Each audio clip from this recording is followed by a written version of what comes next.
What is up, guys? My name is Royce Chamberlain. If you don't already know, I've been filming and video making for a lot of years now, and I just want to share my experience and what I've learned to new people who want to do the same. If you've seen any of my other videos, you'll know that my main shooter, my main camera that I use is a Canon C70. That's part of Canon Cinema line. It's my favorite camera in the world. I love it.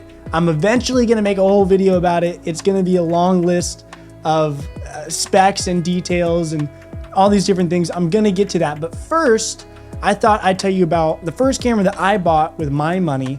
Served me really well for probably 5 years. I got it pretty much as soon as it came out. I was so excited. I had saved up all my money. And that camera was the Canon EOS R. Not the R5 or the 6 or 8 or anything crazy. The R, the OG, the original Canon mirrorless camera. I love it. I still use it, actually. I still have it. This is the same camera that I bought originally when, I don't even know how old I was. It was like 5 or 6 years ago. It's like 6 years ago. And I love it. I love it to this day. I'm going to tell you guys why this is still such a great camera that you can get if you're a beginner or not. I'll probably still get another 4 or 5 years out of this, maybe, of incredible quality that I'm really happy with. I love it. It has its limitations. It has its things that I think perform better than their newer cameras. I have other Canon cameras. This camera's image sensor is 30.3 megabytes. That means you're getting a pretty large image. I'm not gonna go over the photography specs, although that technically is one of them, because I don't do that. If you want to learn if this is good for photography, it is. I've used it for that a lot, actually. But that's not what I specialize in. 30.3 megapixels, that's a large image. I can show you a comparison to like some other cameras. That's a pretty big image. A lot of pixels that you're gonna get out of this awesome CMOS. I've heard it both ways. Sensor. You know, I don't know much about their image processors or what digic means, but this is has the 8th one in it, apparently. It comes standard with a Canon RF mount. I must admit, I don't own any RF lenses. My Canon C70 also is an RF, but I have an adapter on it because I use the EF, which is Canon's more, I'd say, original lens series. This camera has a ISO range of 100 to 40,000. You know, that is a good bit. It does pretty well in low light. Gets a little grainy. It could get grainy. But, and compared to other cameras, they go to hundreds of thousands in their ISO, which nobody's ever going to use, might I add. 40,000 is a good number. It's pretty high up there. You'll do pretty well in dark places. It has a max resolution of 4K at 29.98. I know, it's a drawback.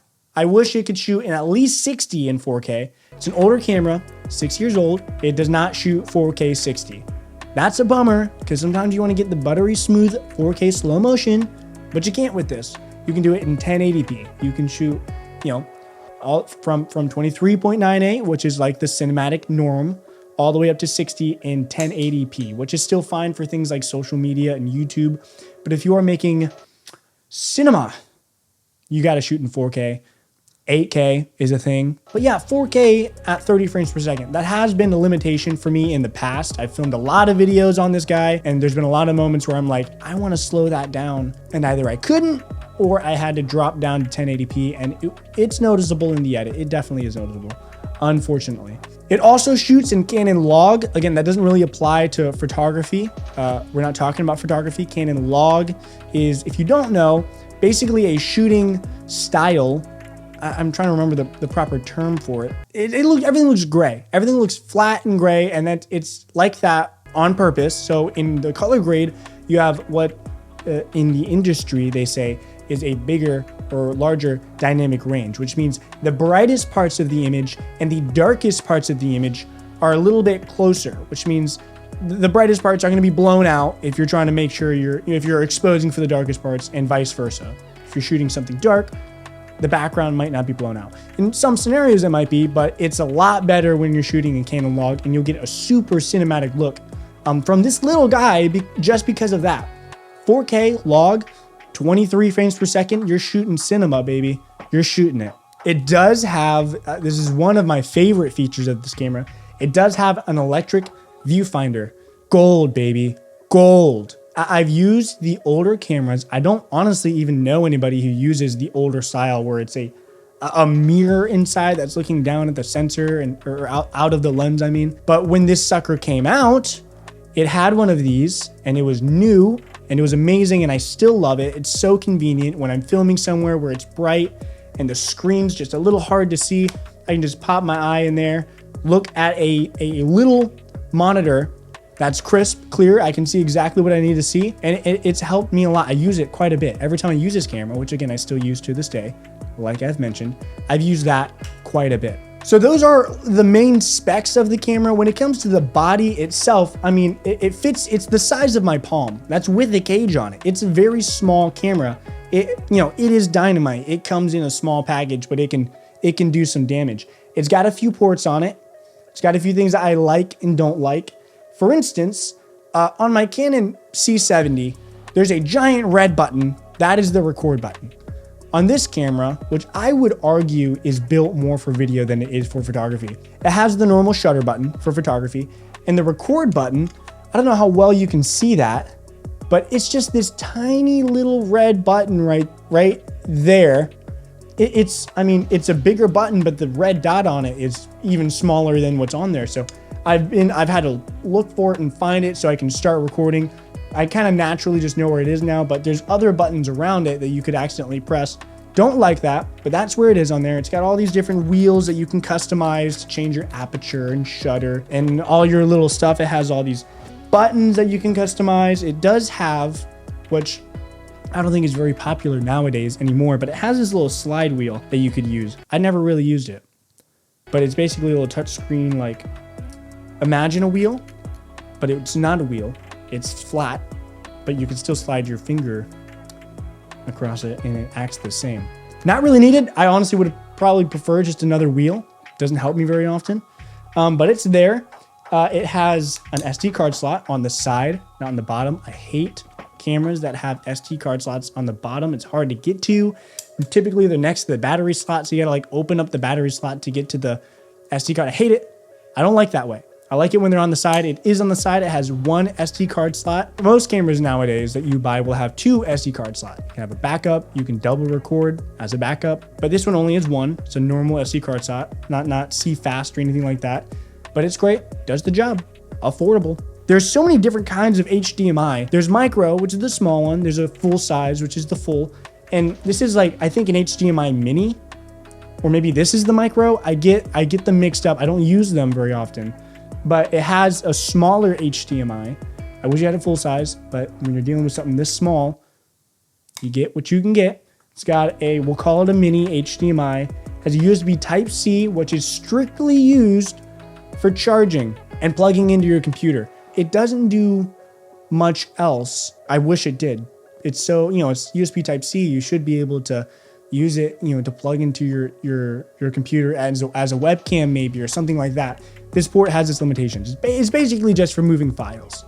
So I never use it. You can't have constant power going to it. You can't have the camera on, and have a battery plugged into it. That's not the way. You have to get a dummy battery to do that. But they have the port right there. Why not just make that possible? It's just not. It has a normal 3.5 millimeter mic jack. Little tiny guy right under that is your headphone jack. It's worked great for me in the past. I've plugged in really long or wireless lapels. I plugged in shotgun mics to there. Worked just great. I've never had an issue with the audio. Everything that comes out of this camera looks really, really good. The audio, it looks and sounds really, really good. The audio, the picture. That's pretty much it when it comes to ports. It has this little remote port, basically like the smallest little jack that you could imagine. Tiny little guy right there. That's for a remote shutter. Photography, don't deal with it. So that's what's there. That's what it comes with. It's, again, very simple, very basic.